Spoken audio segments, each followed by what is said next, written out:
le rapport de la Cour des comptes dit beaucoup de choses et je vous invite d'ailleurs à le lire puisqu'il est en ligne. Le rapport donne deux informations principales s'agissant des coûts au mégawattheure. Premièrement, le coût réalisé et deuxièmement, un coût prévisionnel sur la période à venir. Alors le coût réalisé, il est de 59,8 € du mégawattheure, qui est certes en forte hausse, comme cela a été repris par la presse, une hausse de l'ordre de 20% sur 3 ans.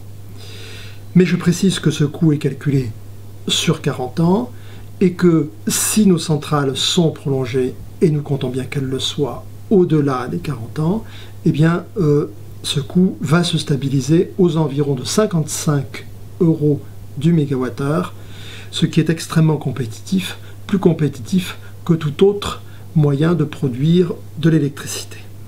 Dans tous les cas, il s'agit d'un coût économique complet, c'est-à-dire qui comprend tout, l'investissement initial, l'exploitation, la maintenance, les investissements nécessaires à la maintenance et à la prolongation du parc, jusqu'au coût de déconstruction et de stockage définitif des déchets.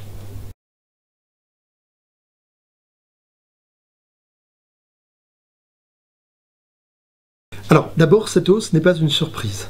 Elle était annoncée par la Cour des comptes dans son rapport précédent de janvier 2012 et elle était pour ainsi dire anticipée par EDF. Cette hausse, elle s'explique pour l'essentiel par les investissements qui ont doublé depuis 3 ans. Comme vous le savez, EDF réalise des investissements lourds comme le remplacement des générateurs de vapeur pour rénover son parc, améliorer encore sa sûreté et rendre possible la prolongation de l'exploitation au-delà des 40 ans. Par ailleurs, EDF, comme l'ensemble de la filière nucléaire française, a aussi investi dans les hommes et les femmes.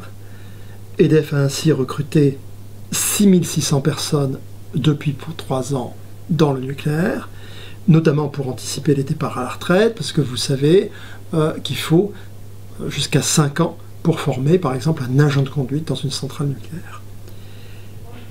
L'ensemble de la filière nucléaire française prévoit ainsi d'embaucher 110 000 personnes d'ici 2020, création de postes et renouvellement, ce qui constitue évidemment une très belle opportunité pour cette filière industrielle dont je rappelle qu'elle est la 3e en France après l'aéronautique et l'automobile.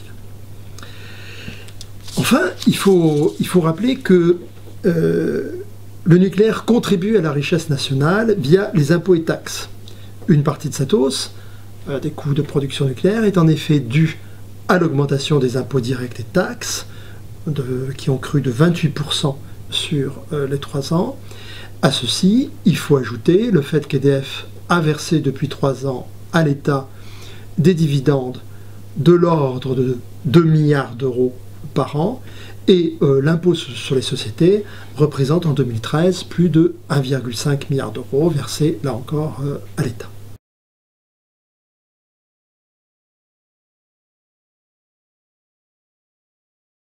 L'impact sur la facture des ménages est limité.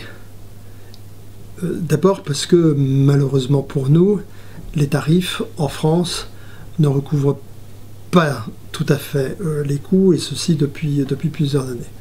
Ensuite parce que dans la facture d'un ménage, la production d'électricité représente environ un tiers. Vous avez grosso modo un tiers d'énergie, principalement production, un petit peu commercialisation, un tiers de réseau et un tiers de taxes, dont la CSPE, qui permet de couvrir les coûts de développement des énergies renouvelables. Alors, il faut rappeler que l'électricité, justement grâce au nucléaire, est beaucoup moins chère en France qu'en Europe. Environ 30% moins chère que dans les autres pays européens et environ 2 fois moins cher qu'en Allemagne.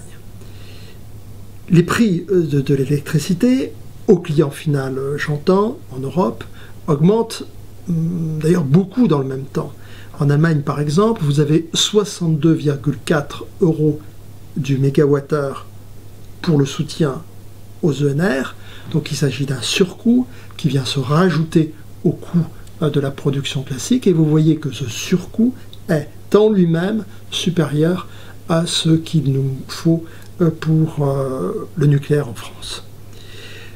Le nucléaire reste donc aujourd'hui le moyen le plus compétitif pour produire de l'électricité, et c'est bien grâce à un mix électrique avec beaucoup de nucléaire et un peu d'hydraulique en France que nous avons une des électricités les plus compétitives d'Europe.